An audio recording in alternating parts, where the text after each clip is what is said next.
Čus lidi, v dnešním videu si zahrajeme hru jménem Five Nights at Freddy's. V této hře na mě půjdou takový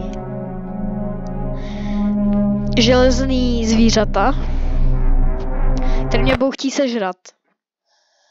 A budu muset pozorovat a zavírat před nimi dveře.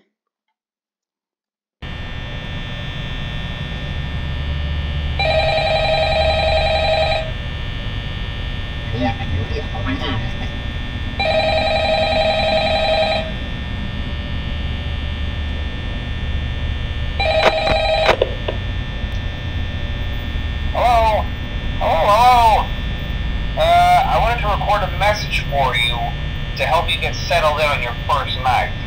I actually worked in that office before you.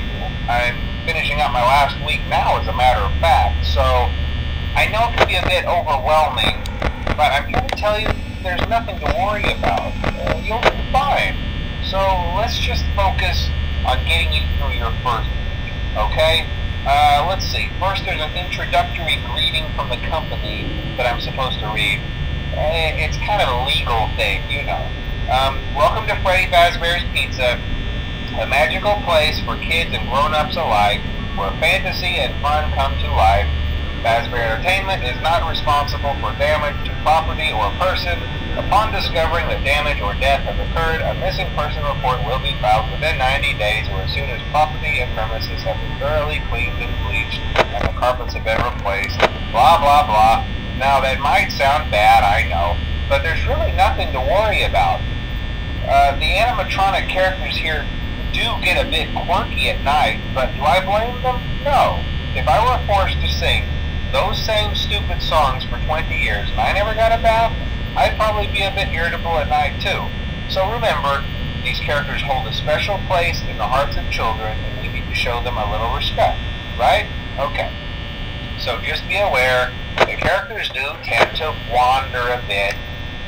They're left in some kind of free roaming mode at night. Something about their servos locking up if they get turned off for too long. They used to be allowed to walk around during the day too, but then there was the bite of 87. Yeah, it's amazing that the human body can live without the frontal lobe, you know? Now, concerning your safety, the only real risk to you as a night watchman here, if any, is the fact that these characters, if they happen to see you after hours, probably won't recognize you as a person. They'll most likely see you as a metal endoskeleton without its costume on. Now, since that's against the rules here at Freddy Fazbear's Pizza, they'll probably try to forcefully stuff you inside a Freddy Fazbear suit. Now, that wouldn't be so bad if the suits themselves weren't filled with cross beams, wires, and animatronic devices, especially around the facial area. So you can imagine how having your head forcibly pressed inside one of those could cause a bit of discomfort and death. The only parts of you that would likely see the light of day again would be your eyeballs and teeth that pop out the front of the mask. Yeah, they don't tell you these things when you sign up. But hey, first station of the breeze. I'll chat with you tomorrow. Check those cameras and remember to close the doors only if absolutely necessary. Gotta conserve power. Alright, good night. Dobrou noc. Dobrá, takže tady mám různý ty kamery a musím se na ně koukat a když tak zavřít dveře. Pomít to bude víc najednou, takže to bude jakoby těžký. Nemůžu rozsvěcovat. Zavřít.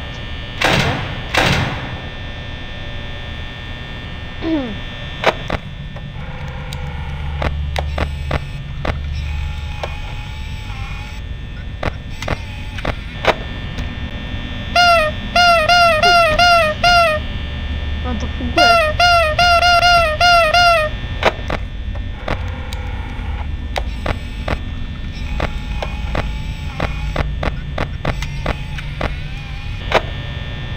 Doufám, že jsem ho tím nenaštval.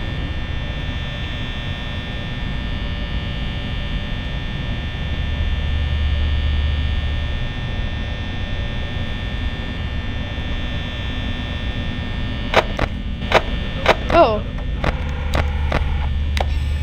To je dobrý.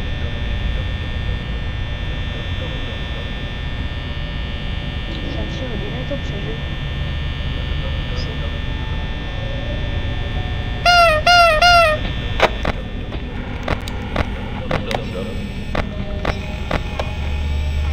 Proč je vedle mě?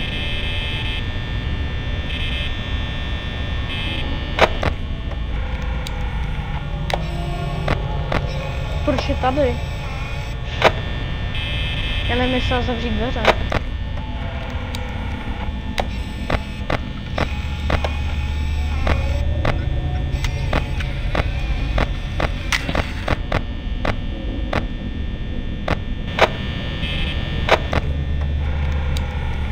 Proč šel zpátky? Nechce mi zabít náhodou? Tak jo, nevím, tady.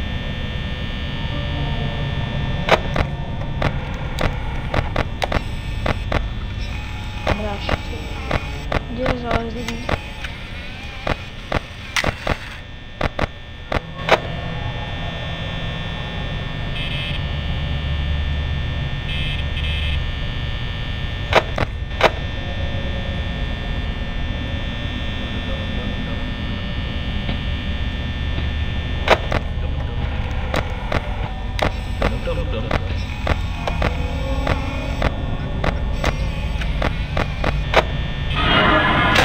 Kurňa.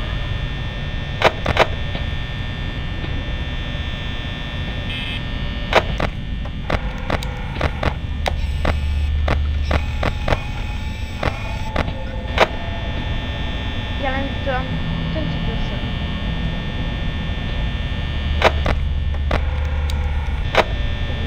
Jsem zalezen. Jak mám poznat, že už odešel?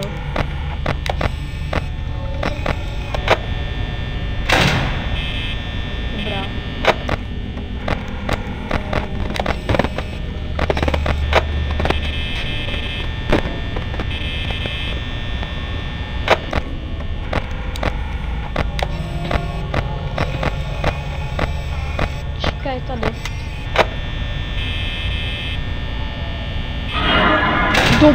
Co tam? Jo. Já si umřu. To bylo trapné umřít na první noci.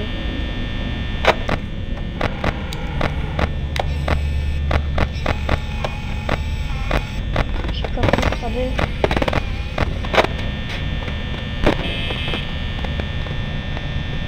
Mám strašně málo energie.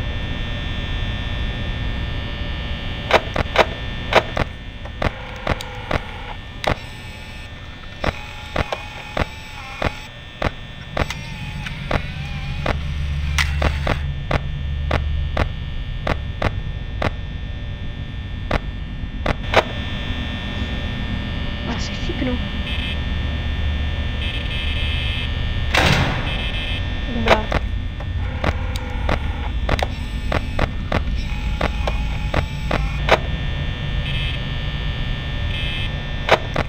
A kde je Bonnie? Jo.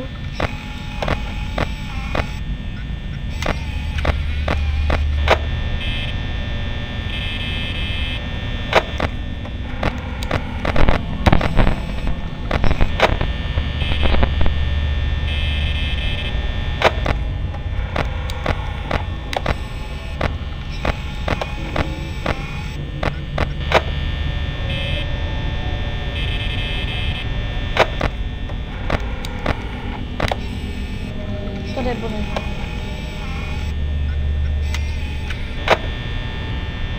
Já umřu.